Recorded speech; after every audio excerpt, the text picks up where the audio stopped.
Bonjour mes frères, nous allons donc entamer aujourd'hui notre première vidéo sanctorale, c'est-à-dire nous allons découvrir la merveilleuse vie des saints. Les saints que je vais vous proposer sont donc des saints du calendrier dit sanctoral et martyrologe,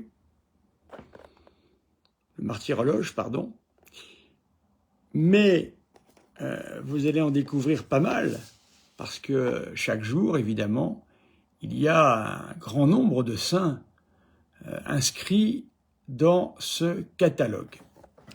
Nous allons donc écouter aujourd'hui la vie de Sainte Marguerite de Cortone.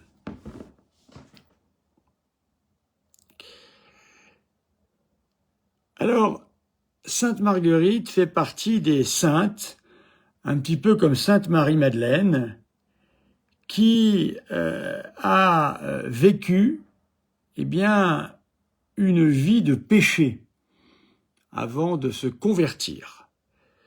Ces femmes, ou ces hommes d'ailleurs, deviennent souvent des personnes pleines de ferveur.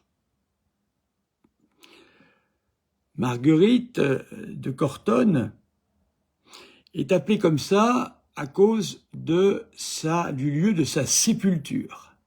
Elle est morte à Cortone, vers le milieu du XIIIe siècle. Dans sa jeunesse, elle va se livrer à de très nombreux désordres, comme on disait à l'époque.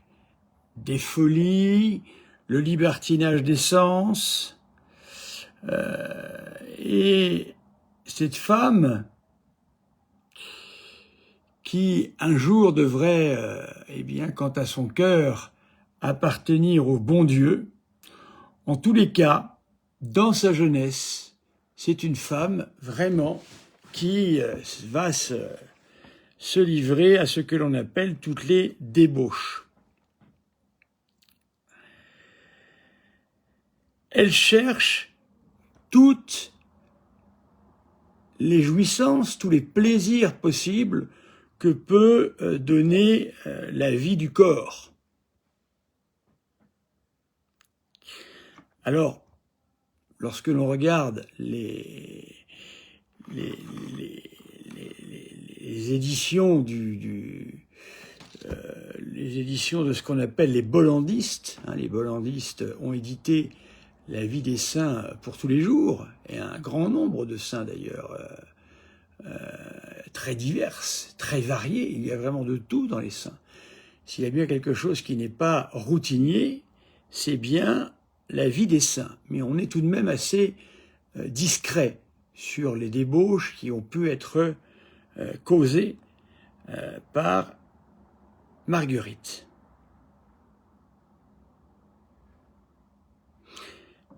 De par les scandales qu'elle commettra, sa famille va la rejeter. Et la ville également. Nous sommes au XIIIe siècle tout de même, donc c'est une époque qui est en pleine chrétienté. On est rejeté du système social dès lors qu'on n'y correspond pas. On rapporte qu'elle avait vécu avec un seigneur, et celui-ci allait mourir de mort brutale, au cours très certainement d'un duel. Mourir de mort brutale à cette époque, c'est faire une mauvaise mort, car c'est faire une mort dans laquelle on ne peut pas se préparer. Ceux qui font les meilleures morts, ce sont ceux qui peuvent se préparer à la mort. Alors, si vous avez bien remarqué l'image très jolie que j'ai fournie pour illustrer sa vie, vous avez peut-être remarqué un petit chien. Et ce n'était pas un petit chien, mais c'était une petite chienne qu'elle a beaucoup aimée. Et elle l'avait quitté poursuivre eh bien, ce personnage, hein, ce triste personnage qui allait mourir dans des conditions assez troubles. Et lorsque elle a quitté son logis, eh bien, sa chienne s'était perdue, et lorsqu'elle va y revenir, elle va la retrouver de nouveau.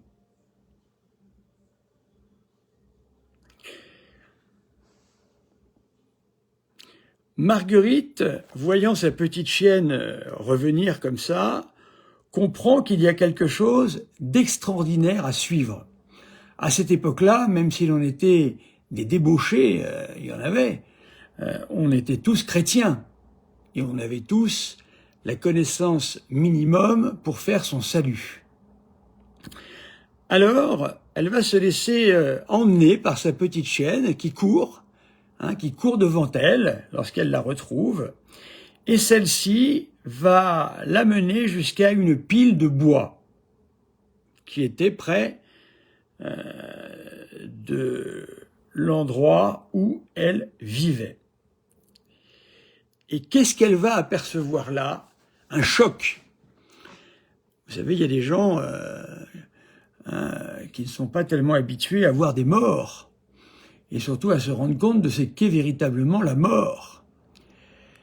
Et ce beau jeune homme, ce beau seigneur avec qui elle avait fait tant d'horreurs, tant de débauches, eh bien elle va le voir là, étendu par terre, rongé par les vers. Vous imaginez la situation. Celle que vous avez aimée, ou celui que vous avez aimé, on le retrouve en train, eh bien, de disparaître sous le travail des vers. Ce spectacle va impressionner son esprit et va la marquer à jamais. Il y a d'autres saints à qui c'est arrivé. Il y a un saint de la famille de Borgia, j'aurai l'occasion de vous le raconter également, qui s'est converti de la même manière. La princesse qu'il avait tant désirée, il va la voir morte. Il va comprendre que, eh bien, il y a un temps pour tout en ce monde. Alors, voyant cela, elle va se rendre compte qu'en fin de compte, elle a couru la damnation pour pas grand-chose, pour ce corps sans vie, rongé par les vers, ignoblement attaqué à tous les niveaux de visage, et de ce corps qu'elle avait tant aimé. Quel spectacle! Alors, à partir de ce jour, elle va faire une promesse au Seigneur, c'est de faire la pénitence de tous les crimes qu'elle avait connus jusque-là. Et en fin de compte, voyez-vous, l'Église ne cherche pas des gens parfaits. Ce qu'aime l'Église, ce sont des grands repentants. Et c'est le cas de cette femme. Alors tout le monde n'est pas des grands repentants, mais les grands repentants sont souvent des beaux signes pour l'Église.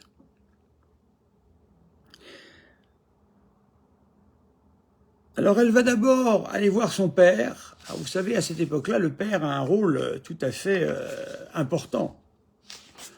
Le pater familias, celui qui est le père de famille, c'est celui qui bénit l'enfant lorsqu'il quitte son domicile paternel, maternel.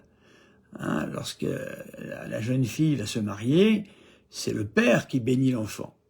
Lorsque l'enfant quitte le domicile de son enfance pour aller travailler, de la même manière, c'est le père qui bénit eh bien, cet ouvrage et ce départ. Alors elle va aller se jeter aux pieds de son père, qu'il avait maudit déjà depuis longtemps, et va le supplier de la recevoir de nouveau dans sa maison, d'où elle avait été exclue, suite à ses folies avec son beau seigneur, son beau jeune homme, et elle promet, dans cette maison, de faire l'expiation de sa vie.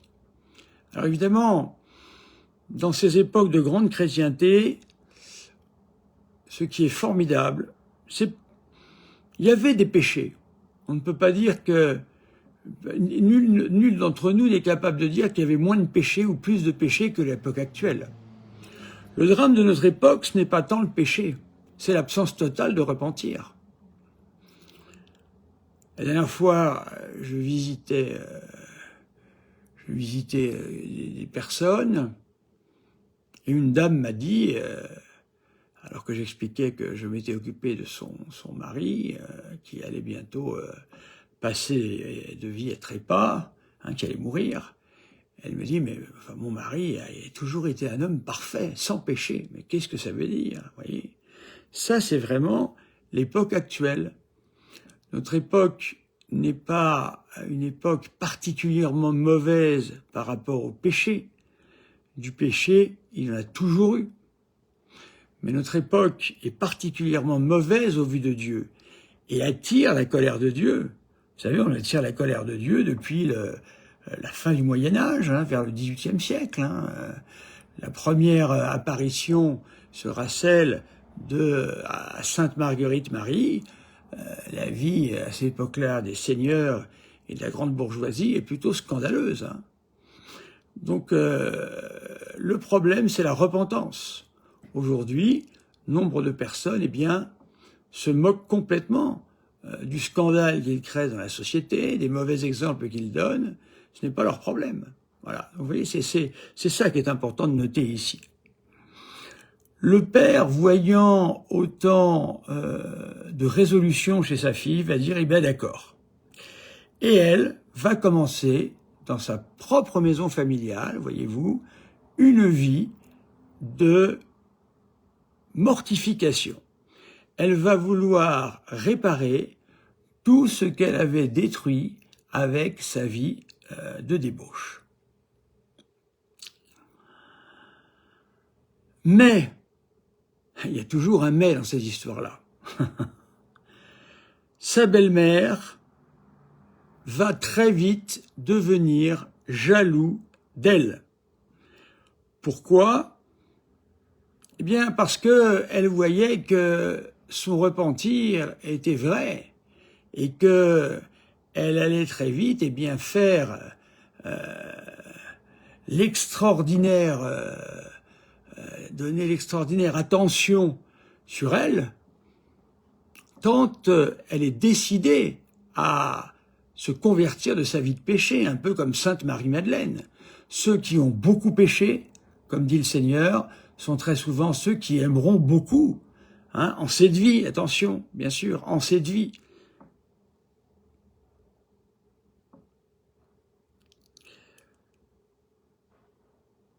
Alors, vous savez que les femmes savent se faire entendre des hommes. Et bien souvent, pas toutes les femmes, heureusement, mais il y a des femmes qui sont capables de rendre leur mari complètement fou par leurs plaintes. Et ça sera le cas, hélas, du père de Sainte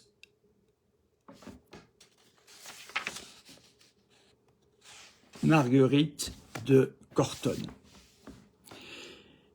Et le père, pour avoir la paix avec cette belle-mère qui ne cessait d'hurler tous les jours contre Marguerite, prise du tourment de la jalousie qu'elle était, eh bien le père, contre son cœur, contre son gré, malheureusement, va être obligé de le faire. Il va chasser Marguerite de la maison familiale.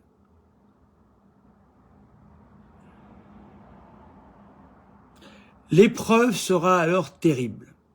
Cette femme qui a mis tant de cœur à revenir vers le bon Dieu, et d'ailleurs c'est un signe, elle est revenue vers son père de la terre, comme si elle voulait indiquer par là qu'elle voulait revenir vers son Père du ciel également.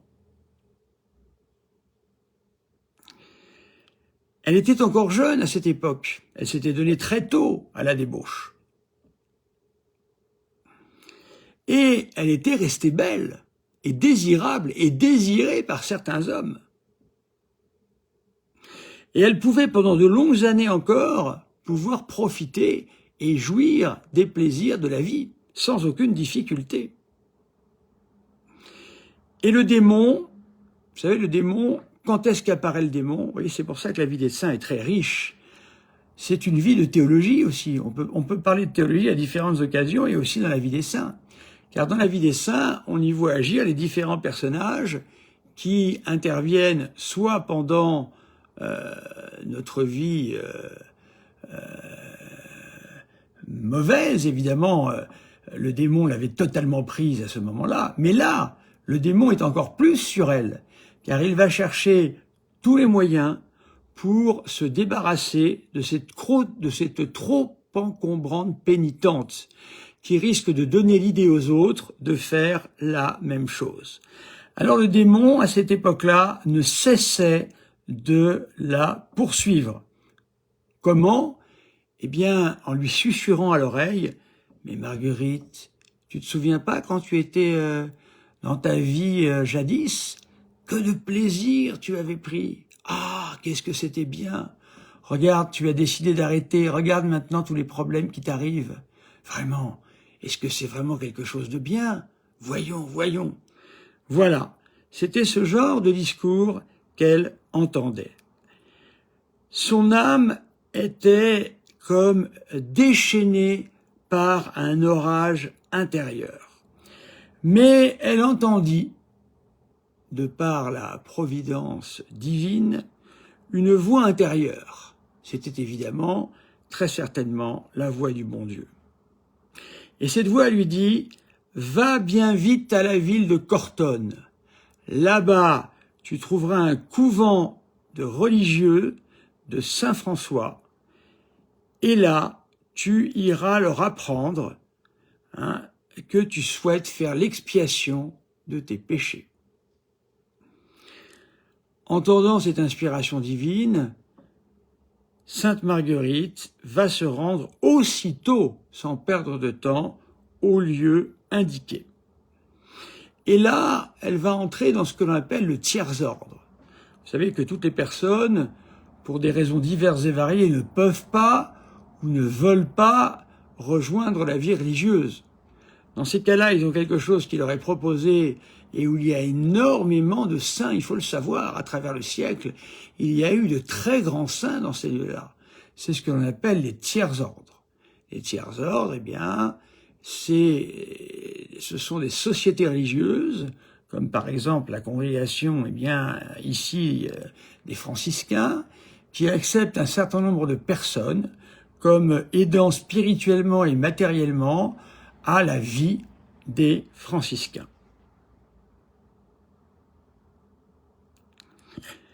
Alors il faut persister pour rentrer dans le tiers-ordre. Il faut montrer qu'on est exemplaire. Car évidemment, on en a assez peu conscience, je vous le répète assez souvent, enfin je le dis souvent dans mes homélies, les catholiques, les fidèles catholiques, ont beaucoup plus de responsabilités sur l'image de l'Église que les religieux et les prêtres. Nous autres prêtres, on rencontre des gens, c'est vrai, mais on rencontre beaucoup moins de gens que vous. Vous, vous êtes dans le monde, vous avez un travail pour certains, vous avez une famille, vous avez des amis, etc., etc. Et là, vous vous montrez comme bon catholique ou pas d'ailleurs. Et vous pouvez aussi bien scandaliser, malheureusement, que motiver et montrer que la vie chrétienne est quelque chose de sérieux. Ainsi, elle va attendre 3 ans avant d'être admise dans ce que l'on appelle le tiers-ordre. Alors elle va y être reçue, et dans cet ordre extrêmement dur et pénitent, alors attention quand je dis dur, entendons-nous, c'est la dureté liée à ce que sont les franciscains. Les franciscains, je l'avais un petit peu dit dans ma première vidéo, qui va encore porter 3 autres, sur la question de l'oraison. Les franciscains ont ceci de particulier qu'ils sont liés à la passion de notre Seigneur. Donc c'est un ordre qui est particulièrement austère, bien sûr. Alors sa vie de pénitence va être extraordinaire. Des jeûnes, des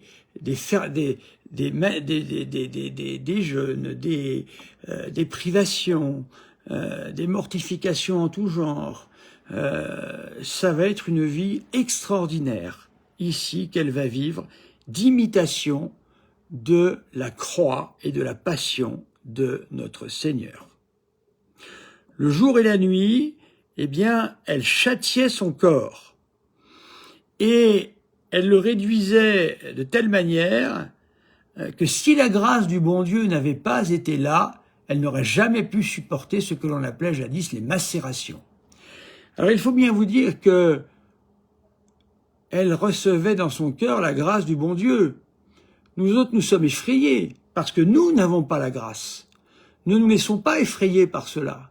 On peut se laisser édifier, mais effrayer, non. Car elle avait une grâce qui lui était donnée, ce qu'on appelle la grâce suffisante, pour pouvoir vivre cette vie de pénitence. Et donc pour elle, c'était une joie permanente. Comme disait sainte Thérèse de l'Enfant Jésus, souffrir en aimant, c'est bien là la plus belle des vocations. C'est un langage chrétien que je tiens là. Bien sûr, certains peuvent être choqués s'ils ne comprennent pas ce qu'est véritablement la vie chrétienne. Surtout qu'aujourd'hui, la vie chrétienne, on la travestit. Aujourd'hui, c'est la joie, les chansons, la fête. Et s'il n'y a pas tout ça, oh là là, qu'est-ce que c'est triste. Pendant quasiment 20 siècles, l'Église n'a pas vécu comme ça du tout. L'Église est bien tellement pris au sérieux la passion de son Seigneur qu'elle aimait à l'imiter.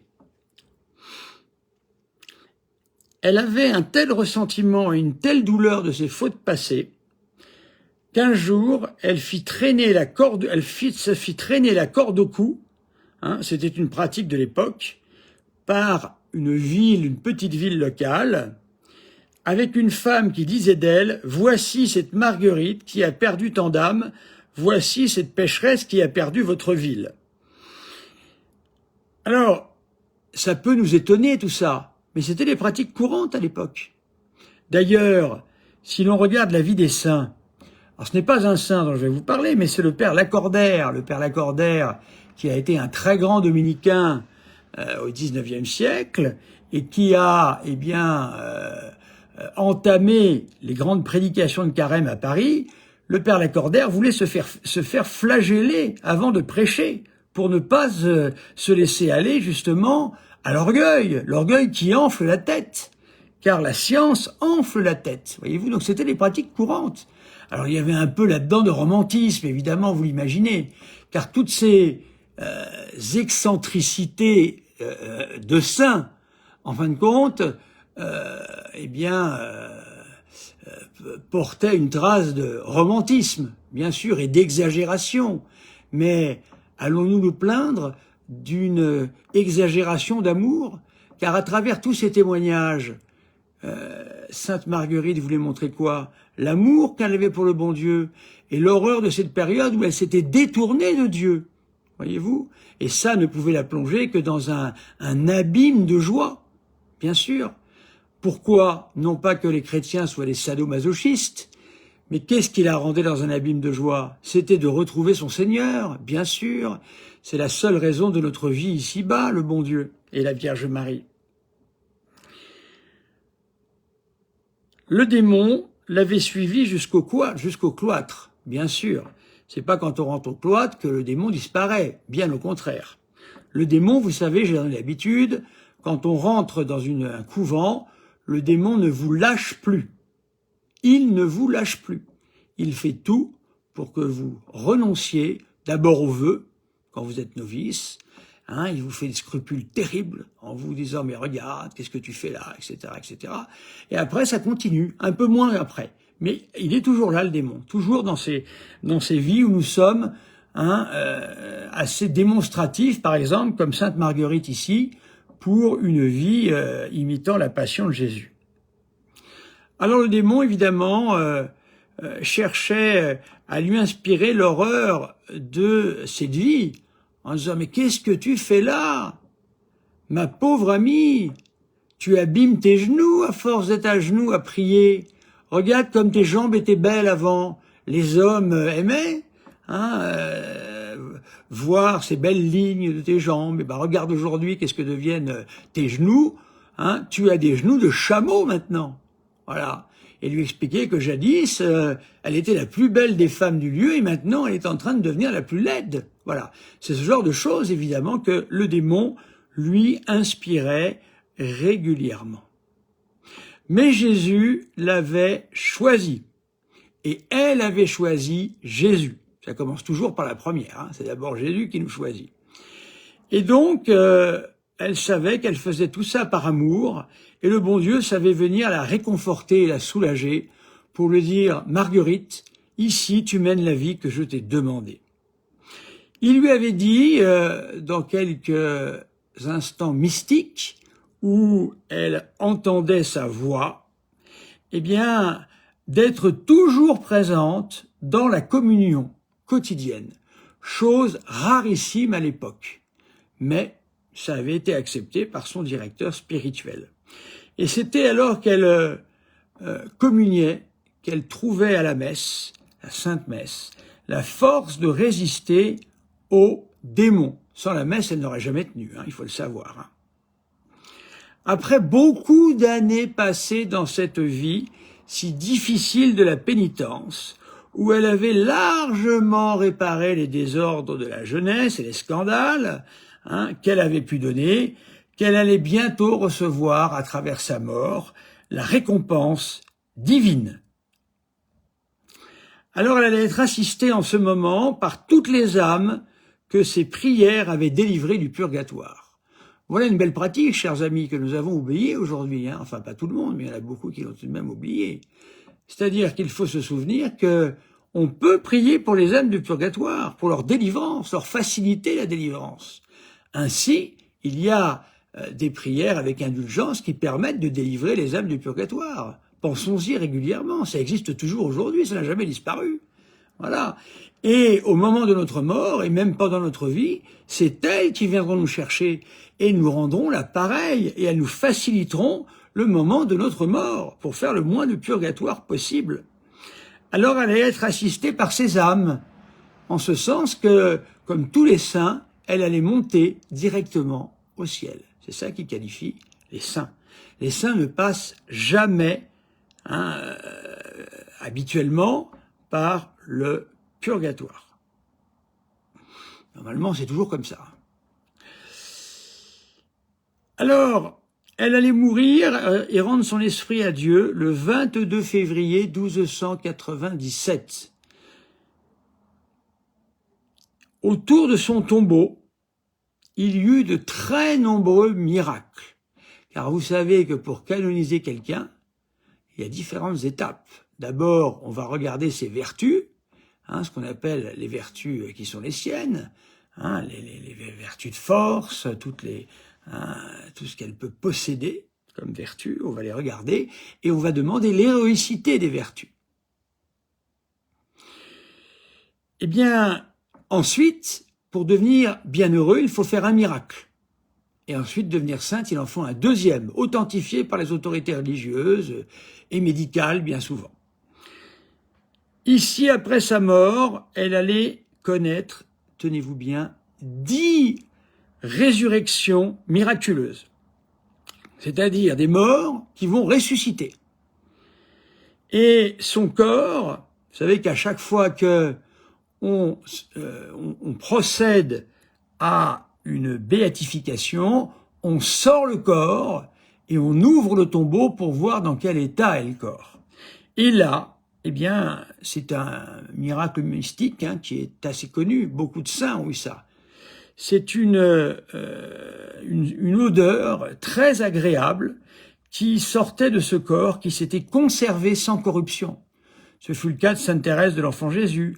Ce fut le cas du Saint Curé d'Ars, que l'on met ensuite dans des chasses pour pouvoir, les vénérer. Benoît XIII allait la canoniser en 1728. Pas de canonisation rapide, parce qu'il peut ressortir des choses de la vie des gens qu'on n'avait pas vues durant les procès. 330 ans avant de canoniser quelqu'un. C'était la sagesse de l'Église, et à mon avis, elle reviendra un jour, l'Église, à cette sagesse. Alors, chers amis, voyez-vous, à travers cette vie, nous voyons que jamais il ne faut désespérer du bon Dieu et de nous-mêmes. même si nous avons une vie qui n'était pas satisfaisante, nous pouvons toujours réparer par la suite. Une petite question ici de Sony. Offrir son jeûne aux âmes du purgatoire fonctionne? Oui, bien sûr, Sony. On peut offrir son jeûne aux âmes du purgatoire qui ne manqueront pas de nous le rendre le moment venu. Chers amis, eh bien, je pense qu'après avoir entendu cette belle vie de Sainte Marguerite de Cortone, nous devons prendre une petite résolution, celle de ne jamais nous décourager quant à notre salut. C'est le bon Dieu qui organise notre salut, faisons-lui confiance et suivons-le. Au nom du Père, du Fils et du Saint-Esprit, Amen.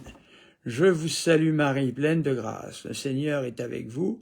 Vous êtes bénie entre toutes les femmes, et Jésus, le fruit de vos entrailles, est béni. Sainte Marie, Mère de Dieu, priez pour nous pauvres pécheurs, maintenant et à l'heure de notre mort. Amen. Et que le bon Dieu vous bénisse, le Père, le Fils et le Saint-Esprit. Chers amis, mes bien chers frères, ce soir, je reviendrai vous voir à 18h pour une vidéo de doctrine, cette fois-ci, concernant le péché originel. Et j'en profiterai, si vous avez l'occasion de voir la dernière vidéo d'Arnaud Dumouche, qui a fait une vidéo sur le péché originel, qui est remplie d'erreurs contre la foi, d'hérésies catastrophiques. J'en parlerai ce soir.